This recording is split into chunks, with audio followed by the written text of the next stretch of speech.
Dans le cadre de la lutte contre l'exploitation sexuelle des enfants, la ministre malgache du tourisme et de l'artisanat a signé à Paris une nouvelle convention entre le gouvernement de Madagascar, les compagnies aériennes et des associations comme Acting for Life.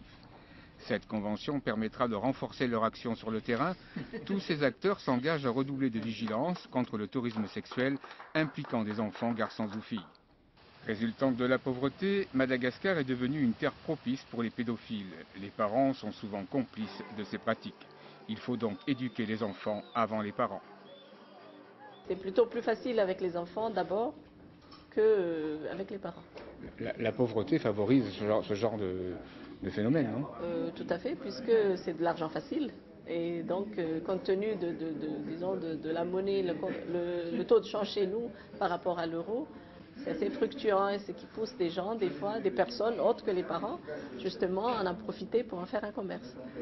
Les associations de soutien, les professionnels du tourisme et les hôteliers et surtout les compagnies aériennes qui transportent les passagers ont un rôle à jouer en diffusant des clips à bord des avions. Cependant, la clientèle locale, la plus nombreuse, ne doit pas être occultée de cette lutte. Les compagnies aériennes avec lesquelles on travaille, comme Air France ou Corsair, permettent de diffuser le message d'information au moment même de la réalisation du voyage. Donc à un moment qui est quand même très fort dans le voyage, et à ce moment-là, de diffuser un message notamment sur le fait qu'il existe des lois et qu'il n'y a pas d'impunité.